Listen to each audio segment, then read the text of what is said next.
கர்த்தருக்கு ஸ்தோத்திரம். தலைமுறைக்கான விசுவாசம். இன்னைக்கு நம்ம அடிக்கடி கேட்கிற வார்த்தை என்ன தெரியுங்களா? தலைமுறை சாபம். ஆனால் தலைமுறை சாபம் மாத்திரம் இல்ல, தலைமுறைக்கான விசுவாசமும் காணப்படுது. என்கிட்ட ஒரு சிஸ்டர் தன்னுடைய 40 வயசு மகனுக்கு ஜெபம் பண்ணுங்க, அவர் சர்ச்சுக்கு வர்றதில்ல, வேதம் வாசிக்கிறது இல்ல, இப்படி சொல்லி ரொம்ப சங்கடப்பட்டுக்கிட்டாங்க. உடனே நான் கேட்டேன், நீங்க அவங்களுக்கு வேதத்தை பத்தி சொல்லி கொடுக்குறீங்களா, அவங்கள்ட்ட சேர்ந்து ஜெபம் பண்றீங்களா அப்படின்னு சொல்லி கேட்டேன். இல்ல, நான் வேதத்தை பத்திலாம் அவங்களுக்கு சொல்லி கொடுக்கறது இல்லைன்னு சொன்னாங்க. அப்ப நான் சொன்னேன், நீங்க வேதத்தை பத்தியே சொல்லி கொடுக்கறது இல்ல, அவங்களோட சேர்ந்து ஜெபம் பண்றதுல அப்ப எப்படி உங்கள்ட்ட இருக்கிற விசுவாசம் உங்க பிள்ளைகளுக்கு வரும்? அப்ப அவங்களோட சேர்ந்து ஜெபம் பண்ணுங்க, அவங்களோட சேர்ந்து வேதம் வாசிங்கன்னு சொல்லி அவங்களுக்கு ஒரு அட்வைஸ் பண்ணேன். இன்னைக்கு இது இப்படி ஒரு எக்ஸாம்பிள் நம்ம வேதத்துல பார்க்கலாம். 2 தீமோத்தேயு 1வது அதிகாரம் 5வது வசனம்.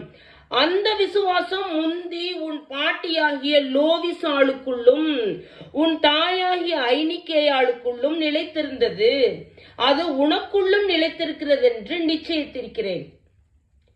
தீமோத்தேயுக்கு வந்த விசுவாசம், தீமோத்தேயுக்கு அந்த விசுவாசத்துக்கு காரணம் அவங்க பாட்டி லோவிசாள், அதுக்கப்புறம் அவங்க அம்மா ஐனிக்கேயாள்கிட்ட இருந்து தீமோத்தேயுக்கு வருதுன்னு சொல்லப்பட்டிருக்கு. அப்ப பாட்டி, அம்மா, கடைசியில பேரனுக்கு தீமோத்தேயுக்கு அந்த விசுவாசம் வருது. இந்த லோவிசாள் என்ன பண்றாங்கன்னா, தன்னுடைய மகளை நல்லபடியா விசுவாசத்துல வழி நடத்தி இருக்காங்க. ஒரு காலகட்டத்துல அப்போஸ்தலர் நடபடிகள் 16வது அதிகாரத்துல நீங்க வாசிச்சீங்கன்னா, அவருடைய தாய் ஐனிக்கேயா ஒரு கிரேக்கனை கல்யாணம் பண்ணியிருக்காங்க. அப்ப யூத சமயத்தை சேர்ந்தவர்கள் கிரேக்கரை கல்யாணம் பண்ண மாட்டாங்க.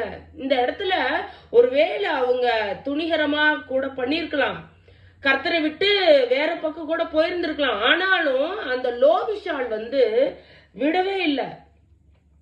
இல்ல, என்னுடைய மகளை நானு மறுபடி விசுவாசத்துக்குள்ள நடத்துவேன்னு சொல்லிட்டு அவங்களையும் விசுவாசத்துக்குள்ள கொண்டு வர்றாங்க. அவங்க மாத்திரம் இல்ல, தன்னுடைய பேரன் தீமோத்தேயுடைய விசுவாசத்துக்கும் இந்த லோவிசாள் காரணமா இருக்காங்க. இன்னைக்கு நம்ம குடும்பங்கள்ல நம்ம பிள்ளைகளுக்கு மாத்திரம் இல்ல, நம்ம பேர பிள்ளைகளுக்கும் கர்த்தரை பற்றின விசுவாசத்தை சொல்லி கொடுக்கணும், அவங்கள ட்ரெயின் அப் பண்ணணும்.